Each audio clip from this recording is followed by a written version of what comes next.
Hi, myself Dr. Abbas Vattoli, Assistant Professor, Amal College of Advanced Studies Nilambur.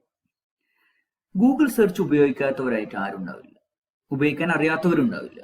എന്നാലും ചില tricks and tips ഉപയോഗപ്പെടുത്തുകയാണെന്നുണ്ടെങ്കിൽ നമ്മൾ ഉദ്ദേശിക്കുന്ന result പെട്ടെന്ന് കിട്ടാൻ വേണ്ടിയിട്ട് നമുക്ക് സഹായകമാകും. അതിനെക്കുറിച്ചാണ് ഇന്നത്തെ വീഡിയോ.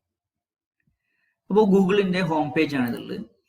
നമുക്ക് ഏറ്റവും ബെസ്റ്റ് റിസൾട്ട് കിട്ടണമെന്നുണ്ടെങ്കിൽ നമ്മൾ എന്തിനാ ഏറ്റവും അപ്രോപ്രിയേറ്റ് ആയിട്ടുള്ള കീവേഡുകളാണ് ഉപയോഗിക്കേണ്ടത്. ഇപ്പൊ കേരള മുഖ്യമന്ത്രിനെ കുറിച്ച് സെർച്ച് ചെയ്യുമ്പോൾ ശരിക്കും ചീഫ് മിനിസ്റ്റർ ഓഫ് കേരള എന്നാണ് നമ്മൾ സെർച്ച് ചെയ്യുന്നത്. അപ്പോൾ കറക്റ്റ് നമുക്ക് ഈ റിസൾട്ട് കിട്ടും. പക്ഷേ ഗൂഗിളിന്റെ ആർട്ടിഫിഷ്യൽ ഇന്റലിജൻസ് ഉപയോഗിച്ച് നമ്മൾ ചെറിയ തെറ്റുകളൊക്കെ വരുത്തിയിട്ട് സ്പെല്ലിംഗ് മിസ്റ്റേക്കോ അല്ലെങ്കിൽ ചെറിയ മാറ്റങ്ങളൊക്കെ വരുത്തിയിട്ട് സെർച്ച് ചെയ്താലും ഗൂഗിൾ എന്ത് ചെയ്യും, അതിന്റെ ബെസ്റ്റ് മാച്ചിങ് ആയുള്ള റിസൾട്ട് തന്നെയാണ് കാണിക്കുക. അപ്പൊ ഉദാഹരണമായിട്ട് ഒരാൾ അടിച്ചത് കേരള മെയിൻ മിനിസ്റ്റർ എന്ന് അടിച്ചു വരുത്.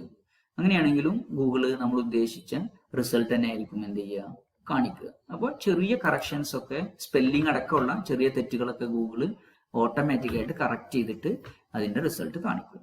നെക്സ്റ്റ് നമ്മൾ പറയുന്നത് ഈ ഐ ആം ഫീലിംഗ് ലക്കി എന്ന് പറയുന്ന ബട്ടൺ എന്തിനുള്ളതാണ്.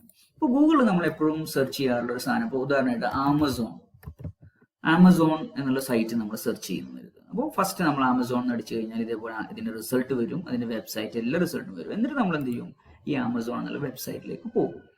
അതിന് പകരം നമുക്ക് വേണമെങ്കിൽ എന്ത് ചെയ്യാം, ഫസ്റ്റ് റിസൾട്ട് തന്നെ ആയിരിക്കും നമുക്ക് വേണ്ട റിസൾട്ട് എന്ന് അറിയുമെങ്കിൽ ഇപ്പൊ ആമസോൺ എന്ന് അടിച്ചതിന് ശേഷം എന്ത് ചെയ്യുക, ഐ ആം ഫീലിംഗ് ലക്കി എന്ന് പ്രസ് ചെയ്യുക. അങ്ങനെയാണെങ്കിൽ ഗൂഗിൾ എന്ത് ചെയ്യും, സെർച്ച് റിസൾട്ട് കാണിക്കാതെ നേരെ ഫസ്റ്റ് റിസൾട്ടിലേക്ക് പോകും. അപ്പൊ നമുക്ക് ഒരു സ്റ്റെപ്പ് ലാഭിക്കാം. അതിനെയാണ് നമ്മൾ എന്ത് പറയുന്നത്, ഐ ആം ഫീലിംഗ് ലക്കി എന്ന് പറയുന്നത്. അപ്പൊ നമ്മൾ സ്ഥിരമായിട്ട് സെർച്ച് ചെയ്യാറുള്ള വെബ്സൈറ്റിലേക്കൊക്കെ പോകാൻ വേണ്ടിയിട്ട് നമുക്ക് ഇത് ഉപയോഗിക്കാം, ഐ ആം ഫീലിംഗ് ലക്കി ഉപയോഗിക്കാം. അതുപോലെ ഗൂഗിൾ ഇപ്പോൾ ഡിഫോൾട്ട് ഇംഗ്ലീഷ് ലാംഗ്വേജിലാണ് ഇപ്പോൾ ഉള്ളത്. നമുക്ക് ഇനി മലയാളത്തിൽ സെർച്ച് ചെയ്യണമെന്നുണ്ടെങ്കിൽ അത് ഉപയോഗിക്കാം. ഇപ്പൊ ഇംഗ്ലീഷിലാവുമ്പോൾ ഉദാഹരണം നോക്കുക, നമുക്ക് അക്കിത്തം എന്ന് ഞാൻ സെർച്ച് ചെയ്ത് കഴിഞ്ഞാൽ അതിന് ഇംഗ്ലീഷിൽ അതുമായി ബന്ധപ്പെട്ട ആർട്ടിക്കിളും വിവരങ്ങളുമാണ് വരുന്നത്. ഇത് നമുക്ക് മലയാളത്തിലാണ് നമുക്ക് അതിന്റെ റിസൾട്ട് കിട്ടേണ്ടതെന്ന് വേണമെങ്കിൽ ഇവിടെ മലയാളം എന്നുള്ള ലാംഗ്വേജ് സെലക്ട് ചെയ്യുക. എന്നിട്ട് വീണ്ടും നമ്മൾ അക്കിത്തം എന്നടിച്ചു കഴിഞ്ഞാൽ നമ്മുടെ മലയാളത്തില് അക്കിത്തത്തെ കുറിച്ചുള്ള വിവരങ്ങൾ വരും. അതുപോലെ നമുക്ക് ഇതിൽ ക്ലിക്ക് ചെയ്താൽ അതിപ്പോ വിക്കിപീഡിയയുടെ ആർട്ടിക്കിൾ ആണുള്ളത്. വിക്കിപീഡിയയിൽ തന്നെ നമുക്കറിയാം ഏകദേശം പല ഭാഷകൾ സപ്പോർട്ട് ചെയ്യും. ഇപ്പൊ നമുക്ക് ഈ ആർട്ടിക്കിൾ തന്നെ ഇംഗ്ലീഷിൽ വായിക്കണമെങ്കിൽ വിക്കിപീഡിയയിൽ ലെഫ്റ്റിൽ ഇംഗ്ലീഷിൽ അടിച്ചാൽ അത് നമുക്ക് ഇംഗ്ലീഷിൽ വായിക്കാൻ പറ്റും. നെക്സ്റ്റ് നമ്മൾ ഗൂഗിളിന്റെ വോയിസ് സെർച്ചിനെ കുറിച്ചാണ് നമ്മൾ പറയുന്നത്. ഞാൻ ഭാഷ ഇംഗ്ലീഷ് തന്നെ ആക്കുകയാണ്. എന്നിട്ട് ഈ വോയിസ് എന്ന് എനേബിൾ ചെയ്തിട്ട് സെർച്ച് ചെയ്താൽ നമുക്ക് എന്ത് ചെയ്യാം, ഈ ടൈപ്പ് ചെയ്യുന്നതിന് പകരം നമുക്ക് വോയിസ് ആയിട്ട് സെർച്ച് ചെയ്യാം. First prime minister of India. The first Prime Minister of India was Jawaharlal Nehru. ഇതുപോലെ നമുക്ക് എന്ത് ചെയ്യാം, ഗൂഗിളിനോട് വോയിസ് ആയിട്ട് കാര്യങ്ങൾ പറയാം. നെക്സ്റ്റ് നമ്മൾ ഇനി വീണ്ടും മലയാളത്തിലാണ് നമ്മൾ കമ്പ്യൂട്ടറിനോട് പറയാൻ ഉദ്ദേശിക്കുന്നത് വെച്ചെങ്കിൽ ലാംഗ്വേജ് മലയാളം ആക്കുക. എന്നിട്ട് വോയിസ് ക്ലിക്ക് ചെയ്തിട്ട് നമ്മൾ എന്ത് ചെയ്യുക, സെർച്ച് ചെയ്യുക. ഇന്ത്യയുടെ ആദ്യത്തെ പ്രധാനമന്ത്രി.